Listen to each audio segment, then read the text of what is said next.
Well, hello, everybody. Mike and Tamara back here with the American Cycling Network. And before we get started, I just want to encourage everybody to share these videos. If you like them, like them. If you don't like them, don't like them. And if you can subscribe, it helps our channel. And we've not monetized anything yet, so we're not getting paid. We use some really cool products, but the main thing is that we have been blessed by having Tamara Splitter, who is a licensed cycling coach with both the USA Cycling folks and as well as the United Endurance Sports Coaching Academy. She has coached various athletes at the national level. In addition, she is a triathlon coach, qualifying athletes to the world championships. Tamara is also a lifetime competitive athlete, also qualified for Grand Fondo Nationals in virtual cycling as a ride leader with the U.S. military esports. I had the privilege of riding with them one time, and they all dropped me, so they're pretty fast. As an athlete, Tamara utilizes various apps for data and as a coach, using various apps to build and analyze training for her clients. And most recently, she helped me increase my FTP by a few points. So her website, we'll list it in the description on the video after we upload it. And if you want it, it's ignitesportsperformancecoaching.com. That's ignitesportsperformancecoaching.com. But it'll be in the description. So how you been? Been a couple I'm of good. weeks. Yeah, it's been a couple of weeks. You were away, I was away. Mhm. Yeah, Yeah, things are good.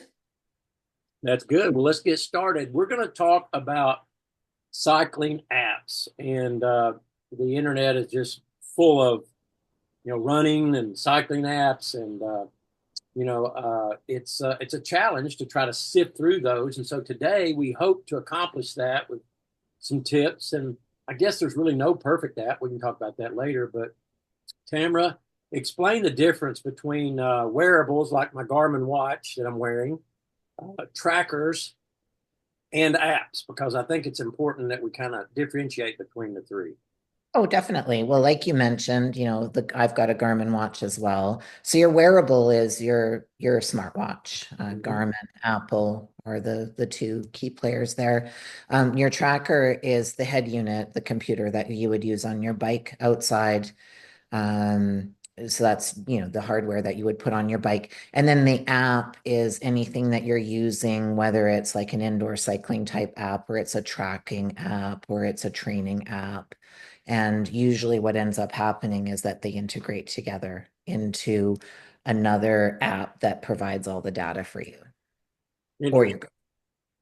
Now, I know at one time I used a Nike watch when I was a runner, and after getting the Garmin, the Garmin has almost 30 days of battery life to it, which I like. But it was amazing the breadth of information that you could get from Garmin versus Apple. Apple is a great smartwatch, but I think Garmin is more of a fitness watch that has smart watch features. You're right about that. I mean, Apple has its own, for people that like to track their steps, or, like to track just general type fitness. Maybe they're not athletically inclined. They just want to track certain things. Apple's a great product. Garmin's good because it's not just tracking your fitness, it's also tracking a lot of other things like your heart rate and your sleep and your recovery and all of those other things. Yeah, it's very, and I mean, that's why, you look at the price and you can see sometimes it's four times. Oh yeah, yeah. It's mine is a Phoenix 7, and it was not cheap. They're Uh, not. with all the apps for exercise, Tamara, help us understand uh, which apps or app do you feel is the best to be used for cycling? Well, Mike, it's kind of a loaded question because I'm blown away. There is so many apps, and almost on a daily basis, you hear of another app. So, right now there's apps that you can choose that track your rides. Mhm. Um, There's ones that are for routes and navigation, and then there's, other ones that include fitness training, programming, analytics, that kind of thing. So, what I feel is best for tracking your rides and your segments is Strava.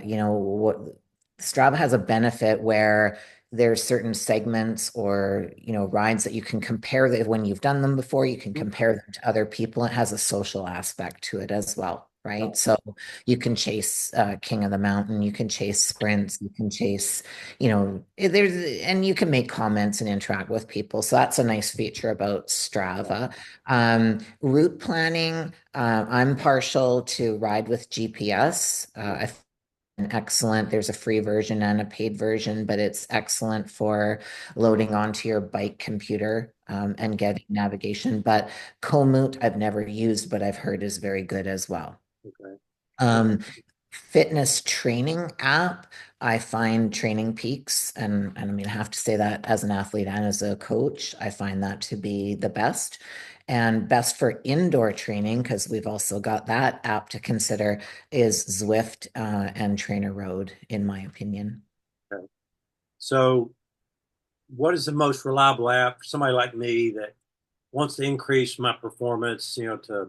I want to step it up. I want to see, I want to go from a 3.1 FTP to 4.1. What's the best app for somebody like that wants to increase the performance and get better?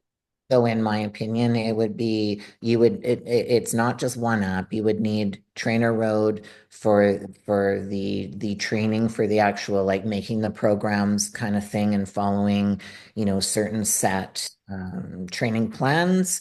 And then there's Zwift, which I'm very partial to do the training on. And now Trainer Road and Zwift are integrated together. So any program off of Trainer Road will go into your Zwift profile and you can do the workout in Zwift. But then they're all integrated into Training Peaks. And then so Training Peaks would kind of be the big scope of things where you can plan your week, where you can analyze your data. So Okay. Training Peaks, Trainer Road, and Zwift, in my opinion. Okay. So, as a coach, which is the favorite app that you've used to help your clients make increased gains and why? Definitely Training Peaks. But then I take it a step further. So Training Peaks also has a very high-end graph data platform called WKO. I use WKO5, and I'm literally able to pull hundreds and if not thousands of various graphs over, different periods of time, which takes it from your Training Peaks. So why Training Peaks? Because as a coach, we're looking at the annual train. I don't use their annual training plan because I'm not a cookie cutter person and I like to really plan out the training over the year or whatever the goal is and work backwards from there. But the Training Peaks is important because I'm looking at things on a weekly to a biweekly basis where I'm planning out what's going to be done on the daily. I can see it in a calendar version. I can build the training program in there. I can put notes in there. I get to see all the stuff that might come from the Garmin watch, for example, would go in there as well. So the sleep and the HRV and just all of that data and it all ties in together and it goes into what's called a performance management chart. And in there, I can see their fitness levels increasing. I can see what their fatigue levels are. I can see what their training readiness is like. So there's a lot of data in there for me as a coach. Well, it's interesting. Now, we in the past we've talked a little bit about nutrition. Do you feel that there are other nutrition apps that can benefit cyclists? Oh, yeah, 100%. I personally use MyFitnessPal, and majority of my clients use MyFitnessPal. They have a free version and a paid version. Uh, Paid version obviously is going to give you all the bells and whistles, but the reason that I like it is because we'll go back to Training Peaks again. yeah. Um, their macros and their calories will go into each day as well. So that's very important for me to look at because if I'm seeing that, performance is declining, I'm not just looking at, what we've been doing in Right. terms of the training and the rest and everything else, but I'm also looking at the nutrition. So it'll tell me the calories and the macros, the proteins, the carbs, the fats. So I really like that. The other one is really great is called Lose It. I haven't used Lose It Yeah. myself, but it doesn't integrate with Training Peaks. Okay. So I'm very partial to having, yeah, you've got it. Yeah, I usually So I'm very partial, like we talked about at the beginning when we yeah, first started talking, there's so many different apps, right? And everybody's looking for free, free, free. yeah, And I understand that, I really do. yeah. But for me, as both an athlete and as a coach, I'm looking at whatever I'm using, I need it to go to one central place because Yes, that's the place that I need to be able to look at all the data. I got you. Do you know Yeah, what I'm for saying? a coach, I can see why that's important because, But I as an athlete too, well, because and that's the main reason I loaded this Lose It. It was a free version, and then I said no to the paid version, and then they came back and offered me a oh yeah, they do dirt. that. Oh yeah, dirt cheap, and so it does integrate with Garmin, but I think that's all. And you might be able to see this. I don't know. We can Yeah, just I can't see it, but I know but I've heard it's very user friendly. yeah, it is. And tell me if I'm wrong, but I wanted to see how much protein I was getting, because Yeah. I'm trying to build that endurance and build, get some muscle before I start riding mainly outside. Because let's face it, in the summertime, I might ride my trainer 3 days a week, Yeah. just to kind of fill some gaps from when I'm not riding outside. But and a lot of times those are zone two rides. They're not killing it, but I needed to know how much protein, and it helped me to track that. And I wanted to keep my weight in check too, so the calories was important. You know, I'm a firm believer in if it works for you, by all means that's what you should use. And I do agree that everybody does need to be aware of what they're taking into their body. Right. So I've always been a believer in tracking your food. I think it's very important. I think as an athlete, it becomes even more important Mhm. because you need, and I just had this conversation actually with Greg that we had Yeah. our check-in a little bit earlier, but we're getting into, his first event of the year, which is a huge ride. And, we need to start looking at on his longer training days, really looking at what's our carbohydrate intake, what did we eat, prior, and Yeah. looking at all those macros. And, we got to look at GI issues. We need to look at performance. We need to look at all of those. And the only way that you really are going to know is if you track it and you really pay attention to your activity level and your performance, right? So it all goes hand in hand. It's not just do the training and get better. Well, I will say that you and I talked off camera. I can't remember if we recorded it in a previous nutrition video. We were talking about eating a little bit of something 2 to 3 hours before a ride, and I did incorporate that, and it has helped. Just a small bowl of oatmeal, 2.5, 3 hours before I ride, and I've noticed that it even helps with recovery as well because those. It does. And it's important too. I mean, protein's important. I know that you're focused on getting your protein in. Uh, Protein, you don't need protein for your ride or before your ride. You need it after. That's your repair, right? right, So exactly. So there's various AI training apps out there, and it seems there's a new one that comes out every day. Can you tell us your opinion on these, and if you feel there's are they good for making gains and meeting goals? What's your thoughts? well, there's a lot of AI. I can't even keep up with it anymore, but I do see them mentioned. And of course, I get on and I have a look at, what they're all about. So I'm not against anything that gets people moving and gets people fit and healthy. Right. If you're an athlete or serious cyclist that wants to improve their game, Mhm. AI type training can not be the greatest. And the reason being is that it doesn't account for overtraining, undertraining. So we have to, and a whole bunch of more other things. You have to appreciate the fact that you plug in some data. You say, okay, I've got an event, 12 weeks out. This is my weight. This is what the event is about. And it goes and it spits out, here's your general plan that you should follow. Right. Okay, but that's what I call cookie cutter, right? Yeah. And everybody needs to be treated as an individual. So it doesn't take into account if you're a shift worker. It doesn't take Right. into account if you're You motivated. travel. Yeah. What's that? If you travel, we talked about that If you a travel, couple if you're weeks ago. under significant amount of stress, maybe work stress, whatever kind of stress it could be, Right. it doesn't take into account overtraining, undertraining, and it doesn't have somebody analyzing your data and saying, you know what, I know you could have pushed harder.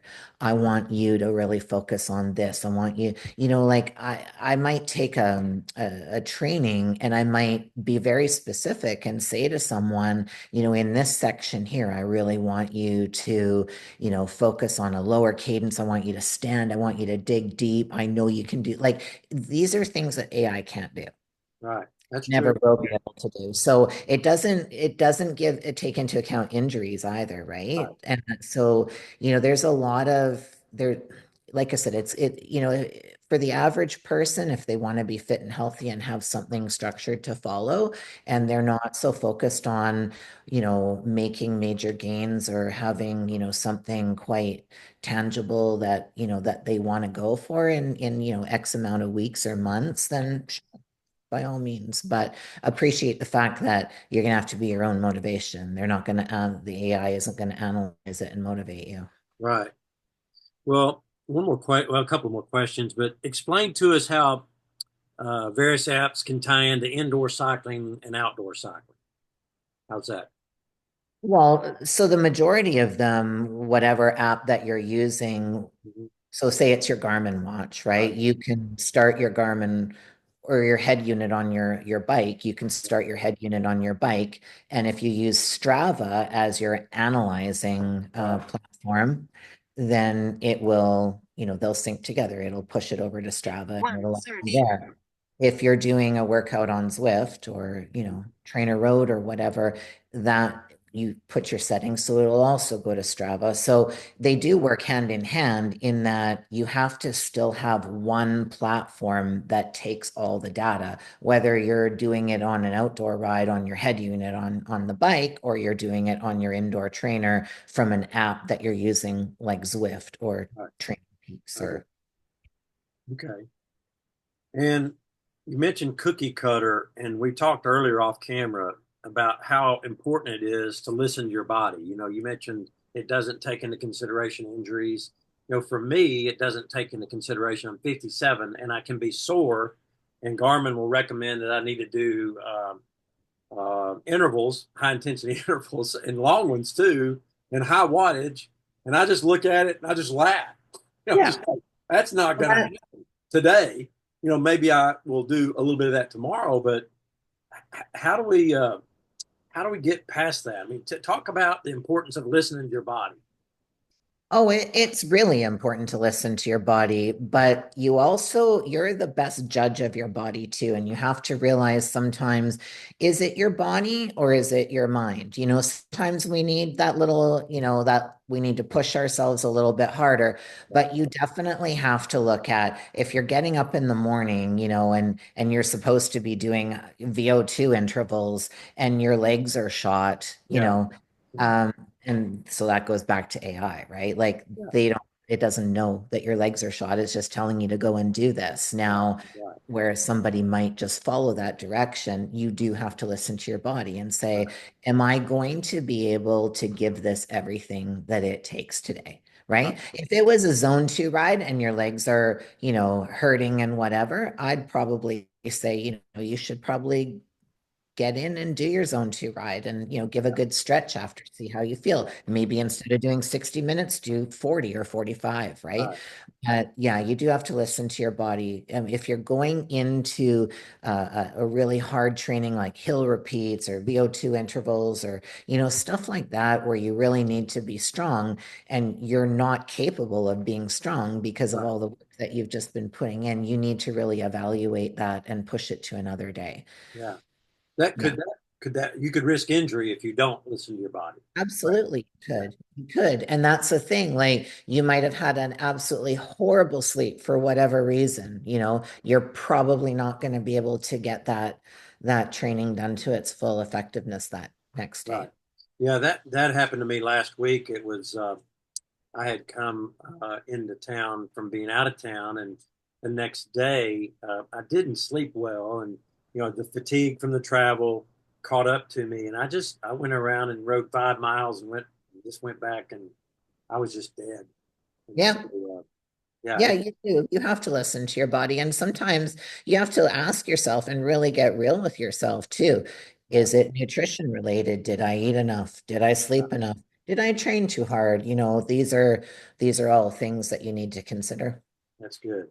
Well, thank you so much for your time today. I've enjoyed it. Look forward to the next time we talk. As always, put questions or comments in the comment section, everybody, and we hope that you like it, and we'll share it and subscribe and pass these things on. But just a lot of good information. Please put questions in the comments if you have questions. And thanks, Tamara, again for your time today. I really Thanks, Mike. appreciate it. All right. Thank you.